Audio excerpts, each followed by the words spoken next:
I'm Brian, I'm an alcoholic. I hope I'm okay. If I get to shouting in the microphone, tell me to just keep it down. You get to tell me what to do. Thank you, Karen, for letting me speak, and thank you to the group for the opportunity to speak, and thank you for my wife, Susan, for coming to support me tonight. Given my penchant for exaggeration and embellishment, she'll be available later for fact-checking and rebuttals. So, like I said, I am an alcoholic. My sobriety date is May 8, 2000. My sponsor is Jack S., and I am now a member of the primary purpose group. See, that's me right there.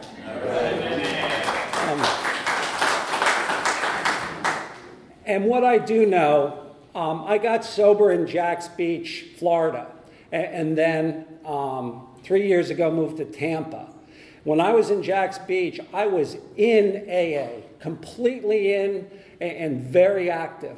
And when I moved to Tampa, I was in AA and I was active, but not at the level that I want to be and I need to be. And one of the reasons I went to Karen and said I'd like to speak is I need you to know who I am, to hold me accountable, to get to know me, because I need to get to know you, and I don't need to come to AA. I need to be in AA, because I'll tell you, I'm an alcoholic for real. There's a line the Grateful Dead sing, and it's too much of everything is just enough. And I got to tell you, that's who I am. I was born into an Irish-Swedish family, and both sides of the family are alcoholics all the way through. All the way through. I remember seeing my great-grandmother drink warm whiskey from a dirty water glass. My great-grandmother. Both sides, Irish and Swedish. And if you haven't noticed, I am not only a Yankee, but I'm the worst kind of Yankee. I'm from New Jersey, and I'm proud of it. So... I believe in the disease and genetic nature of alcoholism. I am a product of an alcoholic family, and I believe I was born thirsty. And then got to grow up in an alcoholic family. My sponsor once said to me, he goes, Brian, there's nature and there's nurture, and you were screwed. It just... When I was 4 years old, my father was on chemotherapy and he had these pills. And so my 3-year-old sister and I got into the chemotherapy pills for whatever reason. Ate them down and then got to go in an ambulance to the hospital. That was not the last time I went to the hospital in an ambulance. Shortly thereafter, my father threw my mother and my sister and I out. He moved his girlfriend in, and out we went. And that was pretty much the last he would have to do with us. And then he died when I was 10. And if you want to talk about leaving a mark on a little boy, that's one of those things that you might say is going to leave a mark. When I was 8, I was living with my mom and my sister, the 3 of us, in New Jersey. And I developed, and never told anyone about it, significant OCD counting. If anybody's ever been a counter, I would count to 15 times, 8 times. I'd count the tiles on the floor. I'd count the tiles on the ceiling. I would count anything. And I believe alcoholism, the best description I ever heard is drinking when you don't want to. At 8 years old, I counted when I didn't want to. I didn't have control over where my mind and my brain was going. I was a busy, busy boy. I still am.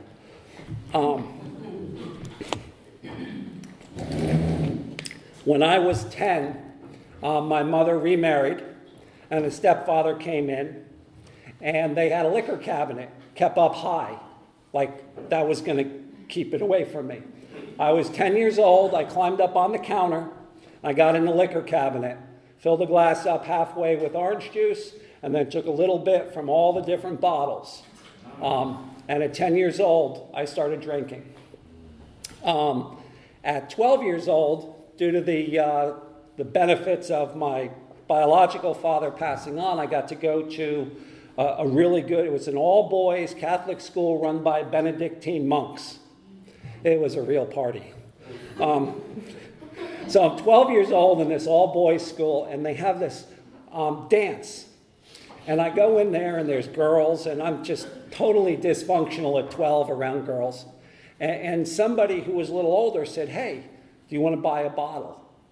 I got it outside. I said yes. And for $6, I bought a quart of Smirnoff vodka. And I sat outside, and I drank some of this warm vodka at 12 years old with nothing to cut it with. Went back inside and felt a little bit more courage.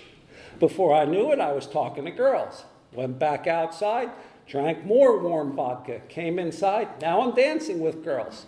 Go back outside, finish the bottle, come inside, and now no one will come near me. I don't understand. I was 12 years old and I was wasted. And this is what happened. That night and all the next morning, I got sick. I was throwing up terribly. And at 12 years old, I was a puking drunk. And I would remain a puking drunk till I was 38 years old. It was one of those things. I would drink till I threw up, and then oftentimes rinse my mouth out and drink some more. Alcohol's not all that easy to get when you're 12, when you steal enough from your parents and their vodka is really water, and they don't notice. Between my sister and I think my parents made water and tonic an awful lot. By the time I was 14, I was smoking pot every day. It was easier to get than alcohol as a 14-year-old. And the school I was going to, you didn't have burnouts. I was smoking pot, getting my hands on all the liquor I could, but I was on the football team, I was on the chess club, I was on the debate team. I got how, if I got good grades, people left me alone. And so I was functioning, and at 14. I grew a little older, and I was partying every day, and I called it a party. And I got introduced to the Grateful Dead. And at 16, I went to my first Grateful Dead concert. Since then, I've been to well over 100 of them. And I found this amazing thing at these concerts, the Dead shows, was there would be just the music and the lights and the drugs and the alcohol and the swirl and the twirl and the mayhem, and just the earth would spin off its axis into the universe, and I was in the middle of it, and it was absolutely marvelous. There was no other place I would rather be. And this is what I now know in hindsight, is that incredible mayhem that was there, that just wonderful swirl of everything, my environment matched what was going on in my head. And I felt calm in the middle of all of that. And I chased that all over the country, because that's what we did. And today, I like my outside environment to be a whole lot different. I still love the music. They got XM radio with the Grateful Dead channel. It's awesome. But the mayhem has been removed. When I was 23, I got married. I had joined the Navy. One of the things I learned in the Navy was I could drink and outdrink most everybody. And they liked me for it. And I also learned how, when you drank all night long, you show up for work in the Navy the next day, and you get respect, and you stay out of trouble. No matter how much I drank, I knew how to show up the next day. I was there. And that was important. I got a corporate job, and I worked with people who like to drink like I like to drink. So we covered for each other. When in the Grateful Dead community I was in, you always covered for each other. You covered for each other and you let each other off the hook no matter how stupid and drunken your behavior was. I got very involved in very competitive ultimate frisbee. So here I am playing a very competitive athletic sport sponsored by Jose Cuervo Tequila. And it was a perfect fit for me. And I have always chased that sort of fellowship. The Deadhead friends of mine, the ultimate frisbee teammates of mine, I always wanted to be in with. When I was 28 years old, I had what's referred to now as my puke and die episode. The There was a Sunday party. I started drinking around 10 in the morning, finished about 2 in the morning. I call that double-digit drinking when you go past 10 hours. You know, if you were going to hang, we're going to run. And something happens. I got sick that night, got a little sick the next morning. You know, I was a puking drunk. No big deal. But unbeknownst to me, I ruptured my esophagus that night. With a ruptured esophagus, you start bleeding internally, or at least I did. And I didn't know it. And the next day, I couldn't go to work. And I'm always at work. I know you always show up. That's where your job is. That's where your money is. You show up. And at noontime, my wife at the time came home because it was unusual for me not to be at work. And there I was, out. She called the ambulance, the paramedics, they came. They took me to the emergency room.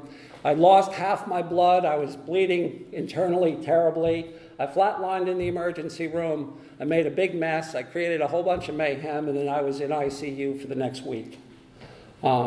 Essentially, drugs and alcohol had almost killed me. If she'd not come home that day at noon worried about me, I was out. So I come out of this whole thing in intensive care, and there's my mother, my sister, my wife at the time, and they're just crying, and they're upset. And they just, you know, here I was, almost killed myself. And to me, I just shrugged at the whole thing. It's not a big deal. When I'm in meetings and I hear newcomers come in and people tell them, if you don't quit drinking, you're going to die. I just shrug at that because I know how unimpressed I was. I was 28 years old, almost died. Doctor told me that. Everyone was upset except me. Dying did not frighten me. Dying did not faze me. It was just, I was detached from what was occurring. You know, and so I went home after a week and got better. And it took almost a month before I went down to the liquor store, got some beer, got some liquor, got back into the drugs, called my buddy, and proceeded to drink and get high every day. Again, it did nothing to slow me down, nothing to make me think I had an issue. Now, I have never been a social drinker, and I've never been a recreational drug user. Never been. If it's there, I'm drinking it, I'm doing it until it's gone. And then we're going to look for more. But what I always tried to do, every morning I woke up, I said, today's going to be different. I'm going to have a few beers after work, and I'm going to go home. But then I was hungover, so I drank a little vodka before I went to work. And then that was wearing off by lunch, so I had a few beers at lunch. And then I went to the bar afterwards, and well, the train started rolling down the tracks. And the next day I would wake up and say, today's going to be different. And it never was. Every day I had such good intentions, and I had such textbook alcoholic behavior. And in the meantime, in my early 30s, I got moved down from New Jersey down to Jacksonville Beach area in Florida. My wife at the time thought that if we got out of New Jersey, it would solve my alcoholism because, you know, along the beaches in Florida, they don't drink. So I fell in with a group. There was a Grateful Dead cover band. And I showed up, and before I knew it, I had all new friends to run the streets with in Jack's Beach. And that's what I did. I had a really good job, and I just drank and partied, and every morning threw up and said, today's going to be different. It never was. And then finally what happened was, and I blame it on the zoning committee in Jacksonville. They built the brew pub across the street from my office. So now there's beer right there. And I remember one day I got in there at 11 in the morning, and I was there and there and there, and I got this call from work, and they're like, you need to get back to work. I'm like, I can handle it from here. And the next day, and it was because I couldn't leave the bar. I knew I had to get back to work, but it was that one more, and 11 in the morning turned into, 2 in the morning. The time kept just jumping. It was odd. So the next day, I go into work, and they're like, you need to go. Now, there's 70,000 employees in this company, and I'm convinced that without me, they're going to have to close the doors tomorrow. I'm waiting for the stock price to plummet. Didn't happen. They threw me out. And what happened was I felt totally exposed. That everything I had hung my ego on, that hung my self-respect on, that hung that I'm a high-functioning alcoholic, ha ha ha, all that crap. Everything I had hung it on was on that job, and that job went away for good reason. And I was stuck. And for the next 30 days, something really scary happened. Alcohol stopped working. Have you ever had that happen? It's a freak show. Because then I'm trying to find the right combination of everything, and nothing's working. It worked when I was 10. It worked wonderfully when I was 12. Got me through the Navy. Did great in corporate America. And it quit working. It would not quiet the screaming in my head. And I was in trouble. Now, I was not suicidal at all. But you might be able to relate to this. All I wanted to do was go to sleep and not wake up. I had no sense of, I'm going to off myself. But all I wanted to do was have the whole thing stop. Because I had no idea what to do. I was utterly and completely without answers. So this person who I drank with, who ran hard with me, looks at me and says, you need to go to a meeting. And I'm like, a what? She says, you need to go to an AA meeting. So I went to a meeting on May 8, 2000 in Jacksonville Beach. And I thought you were going to teach me how to control my drinking. I know the primary purpose, and I know the only requirement for membership is, but I showed up at an AA meeting thinking you were going to show me how to control my drinking. And I heard two things that night in the smoky room. I heard somebody say they were an egomaniac with an inferiority complex. And that was the first time I heard somebody use a phrase that I could relate to. And the other thing I heard was, you don't drink, which really made me a little bit nervous because it was May and I was thinking how I was going to get through Christmas without alcohol at my first meeting. Because this not drinking thing was not why I showed up here. That's ridiculous. But I came back the next day and I didn't drink. And this guy who was a Navy chief came up to me and said, your name's Brian? I said, yes. He goes, my name's Brian. I'm your new sponsor. This is what you're going to do. And this is where I now believe completely in God's grace. I have not taken direction from anybody at any time ever in my life, particularly some guy telling me what I'm going to do. I made a science out of not following authority and direction. I still have those issues. But I went, okay. And that became the phrase for me of recovery. He would tell me to do something and I would go, okay. Don't drink and come back tomorrow. Okay. Here's a book. Read the first 5 pages. Okay. I was willing.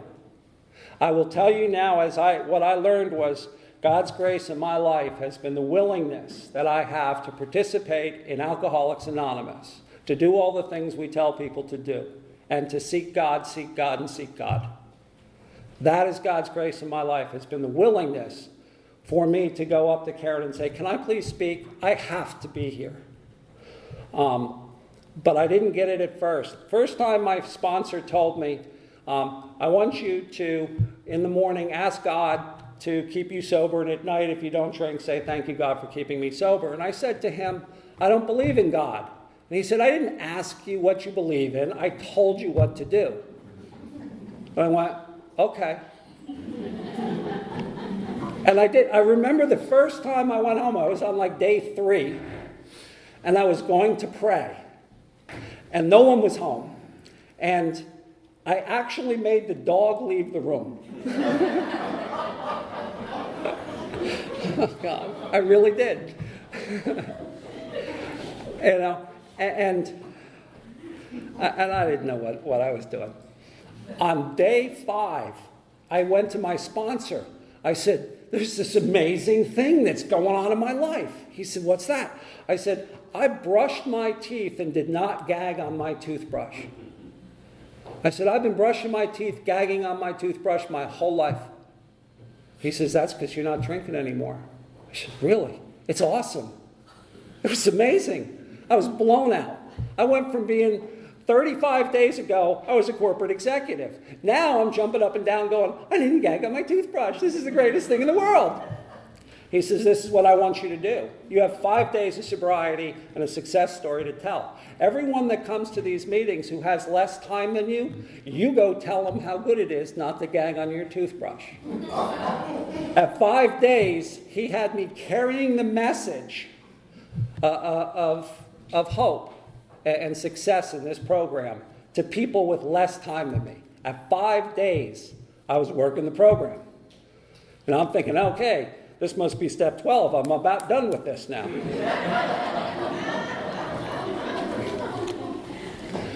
And the desire to drink for me in early sobriety was overwhelming.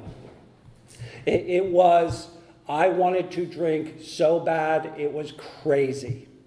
And I went to, they say 90 and 90. I did about 120 and 90, for real.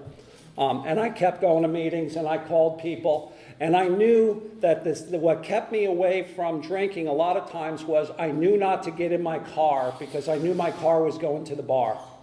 And I would stay where I was until that hard feeling of I have to drink went away. I was 38 years old. I had never experienced I have to drink because I always drank. It was the first time I went without since I was about 10. And it was not computing. I learned I was about 2 months sober, and I'm going to meetings, I'm starting to work the steps. About 2 months in, some old deadhead friends get in touch with me. Brian, we know you kind of dropped out, but we're having this big party. You gotta come, we miss you so much. So, oddly enough, I decided to go to this party, but I don't tell my sponsor.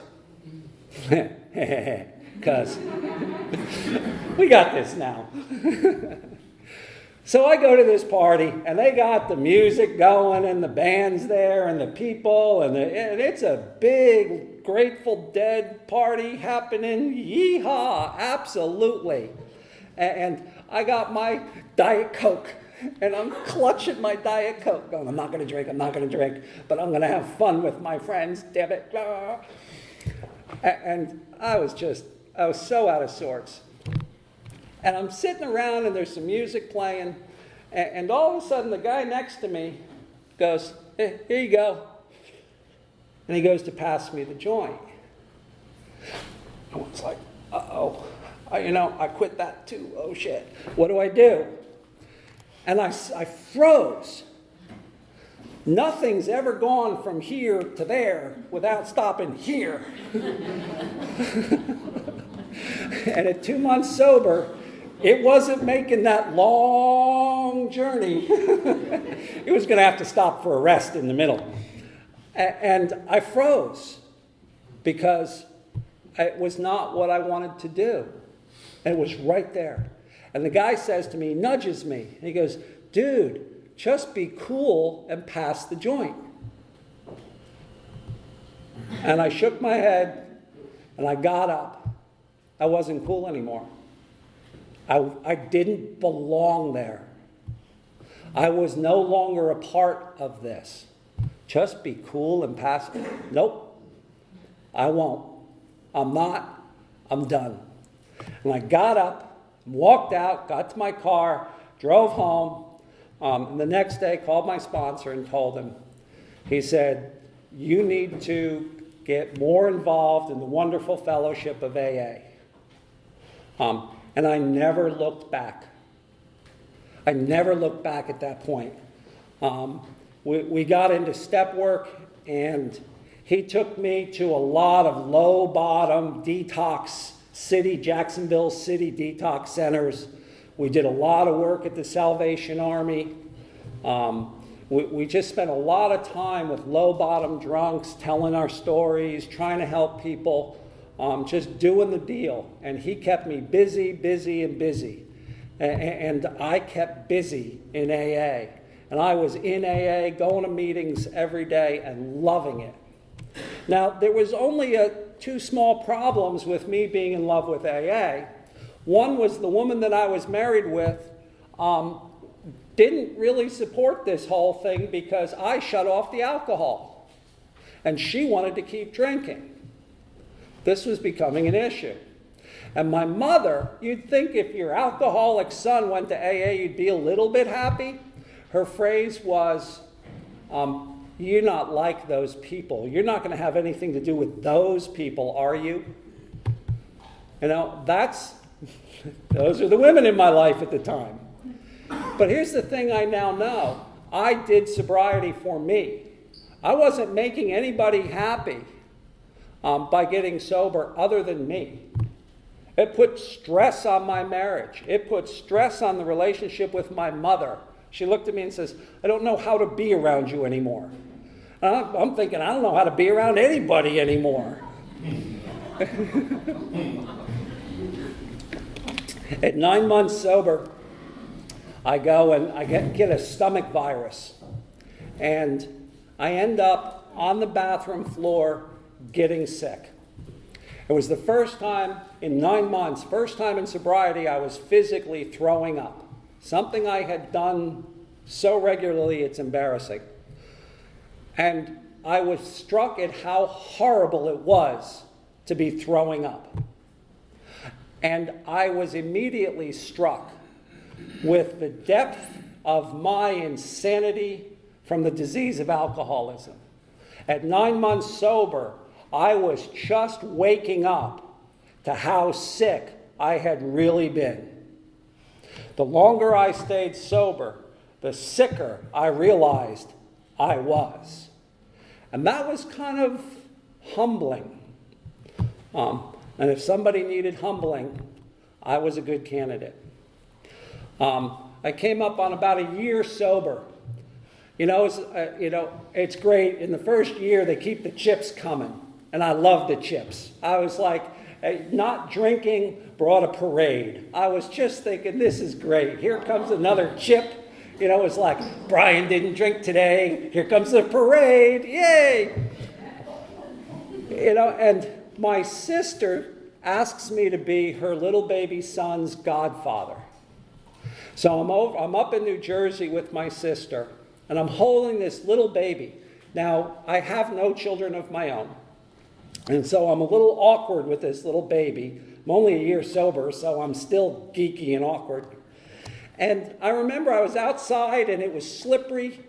And I came inside to my sister and I said, good thing I'm not drinking, because if I was drinking, I could slip and fall and hurt myself and hurt this beautiful little baby. I was so proud of myself for not drinking. My sister looked at me and said, if you were still drinking, you wouldn't be holding the baby. And let me tell you, she's hardcore. I got it. That this not drinking thing anymore, the parades are over. Not drinking was normal if I wished to be in my family. And my sister says to me, because she loves me so much, I know all you and your AA buddies do this one day at a time thing. That's good for you, but I'll lay it out for you now. You won't drink for the rest of your life if you want to keep coming around here. Well, okay. I truly love my sister. You want to know what New Jersey hardcore is like? I'll introduce you. And I learned at 1 year sober, the next day I went to the church and I participated in the baptism of this little baby boy, my nephew, my godson. And I was in my family. And it was really pretty cool. I started sponsoring people at 1 year sober. And it was the service work I did. I'd always had a business background job, and my sponsor said, you need to stay out of the business of Alcoholics Anonymous and get to work with drunks. That's where you belong. And that's what I started doing. And I remember I was a couple years sober, and I was sponsoring Andrew. And Andrew was this wonderful young man, and he had just relapsed over and over. He had a little side crack cocaine addiction in addition to alcoholism. And he had burned so many bridges in Alcoholics Anonymous. He had churned his way through all the sponsors. And he finally asked me to be his sponsor. And he said, everybody leaves me or throws me out. I said, Andrew, I will never, ever give up working with you and working for you. I'll be your sponsor no matter what. And so we were working together, and he was having some good success, some fallbacks, but I hung in on my word. And I was about 2.5 years sober, and I got hit with this horrible desire to drink again. It comes back just to remind me that I'm still where I belong. And I remember thinking, I've been in so many meetings when somebody relapses, and they come up and get their white chip, and everybody claps. My sponsor was an understanding man. He would support me. I'm already planning my relapse. And then I thought, if I drink, I have to call Andrew and tell him that I can't be his sponsor anymore. And I thought, I can't do that. And the desire to drink left and has not really come back since. Sponsorship for me keeps me sober, and it's amazing. The thought of having to call Andrew took the thought of drinking right out of my head. It was awesome. I'd been going to meetings. I was still a little over a year sober, and I went to a different meeting. It was at a church. They had a 12 and 12 with some different people. And I went to this meeting, and I heard somebody in that meeting say, when security stops being your higher power, fear goes away. When security stops being your higher power, fear goes away. And I realized I was in a section of AA that was very different than the clubhouse I had been going to. And what it did was I literally chased that man down in the parking lot and said, I'm Brian. What you said in there knocked me out. I need to hear more of this. And I switched sponsors, and that man became my sponsor. And what it did, and what I was told was, I would spend the first year in sobriety learning not to drink, and I will spend the rest of my life in sobriety learning to live without drinking. And I got into the 12 and 12, and I got into sobriety and sponsorship and emotional sobriety, and really started to chase that concept of emotional sobriety. When security stops being my higher power, fear goes away. What does that mean for me? Well, I had learned to turn my drinking and drugging over to God. In the morning, I say, God, please keep me sober. I had actually progressed to the point where I woke up in the morning and said, God, thank you for my sobriety. I fully and completely trust God, my higher power, with my sobriety. No doubt about it. It's worked perfectly since my first AA meeting. But there's a couple things that I haven't quite relinquished yet. Romance and finance. Those are some tricky issues to just let go to God to handle these things. And that's where security comes into play with this for me. Emotional security, financial security, God forbid the R word, relationships and all that stuff. And I really have, I am a seeker.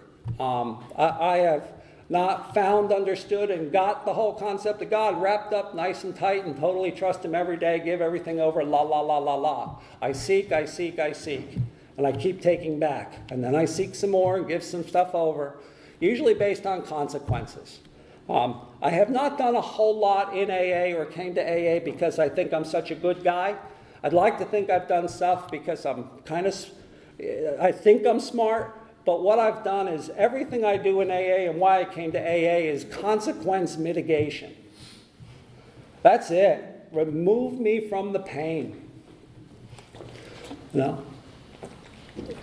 So it was right before 5 years hit. I was sponsoring this young man, Timmy. Timmy had a wealthy family, and he was about 30 years old, and he was still living in his family's oceanfront place, and he had some issues, and we were working the steps together. I'm sponsoring Timmy. We're doing the steps. We're doing the deal. And I get a phone call, and it's the club, and they said, "Brian, you're Timmy's sponsor, right?" I said, "Yep." They said, "Timmy's dead." What happened? He stuck a needle in his arm to shoot oxycodones and died in his parents' house. The people he was with cleaned up the mess except for him and took off. Left him for his parents to find. Fellowship. I went to the wake, Timmy's wake. I'm his sponsor, and Timmy's dead. And I get there, and there's some old friends of his. You can tell them because they're high and half drunk. And there's me and his whole family. And I find his mother, and I went over and I said, "I'm Brian. I was Timmy's sponsor. I'm so sorry." And I'd never met her before, and she looked at me and she hugged me and she cried and she said, "Thank you for all that you did for him. Things were getting so much better. We don't know what happened." And she just cried. And she took me over and introduced me to Timmy's father. And he couldn't speak, and he broke down and sobbed with me. And then his mother took me around and introduced me to his brothers and sisters, and each one said, "Thank you for everything you tried to do." So we got to the last sister, who had just flown in from New Jersey, of all places. And she looked at me and said, "So you were Timmy's sponsor. Good job with that." And here's the thing, it just rocked me.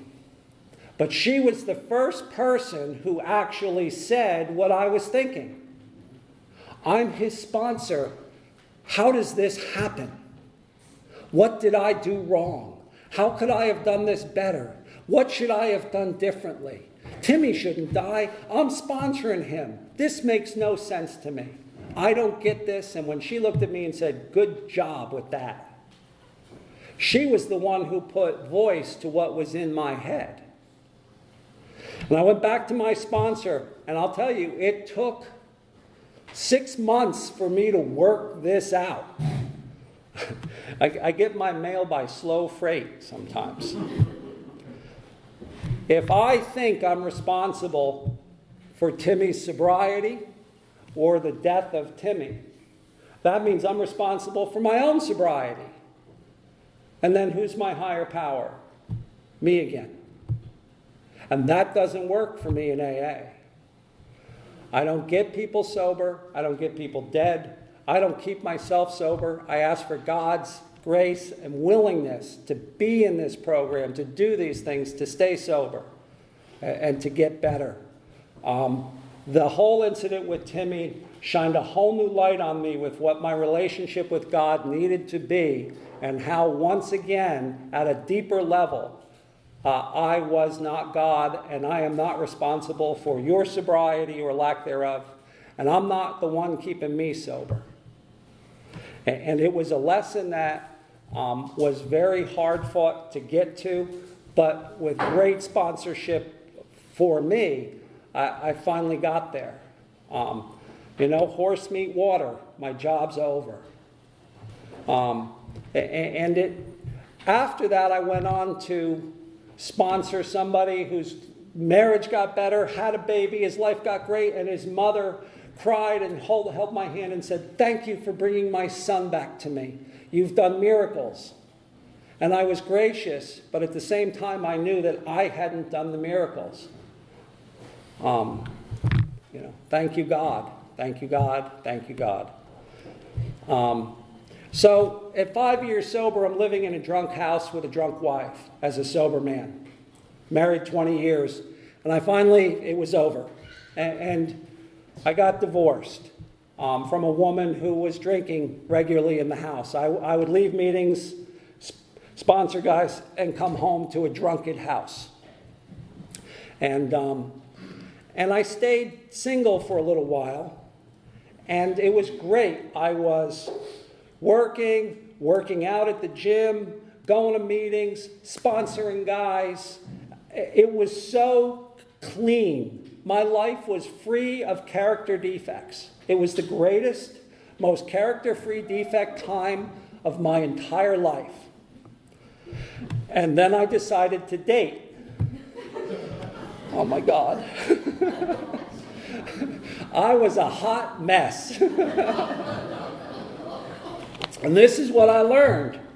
Healthy enough to get out of an unhealthy relationship is not the same as healthy enough to get into a healthy relationship. Worlds apart. Character defects that never saw the light of day on a fourth and fifth step for me were popping out like crazy. When Susan gives a rebuttal later, she'll tell you about 4 of them on the golf course today. And I worked my way through, and I met Susan, and we had some mutual friends who vouched for me, and I think I came over on the 4th date with a gym bag and never left.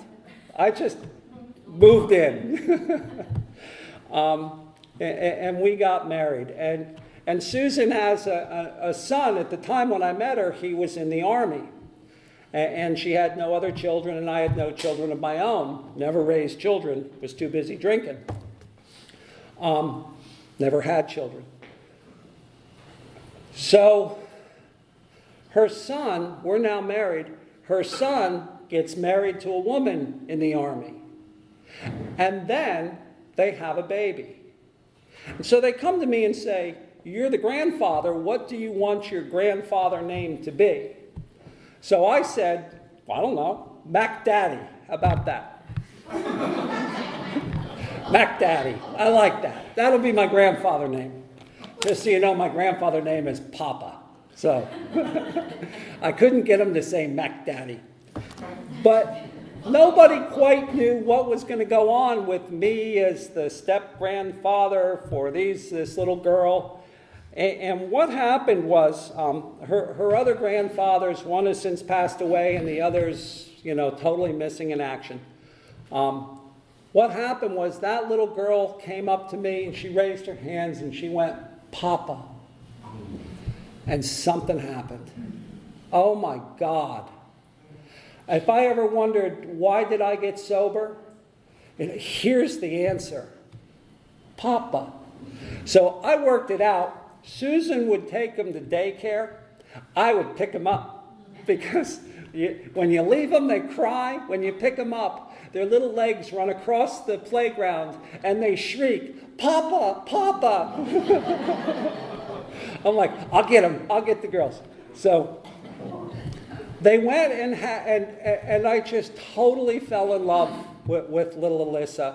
And then she had another sister, Ariana. And the concern was that I was so grandfatherly in love and supportive of Alyssa that, what's number 2 doing here? I don't know how this works.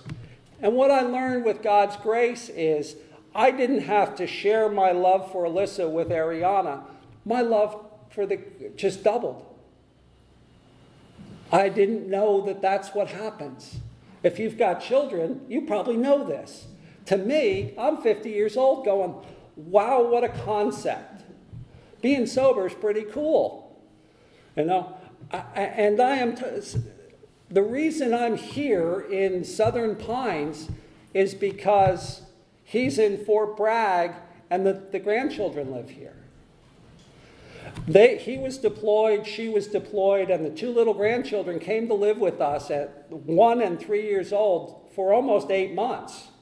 I had my full job, Susan had her full job, and we had a 1 and a 3-year-old, and it was intense.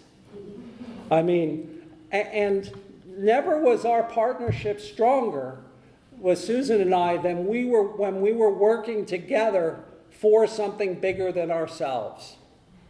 And that's something I really get the concept of. When I'm working with someone for something bigger than myself is really when it works.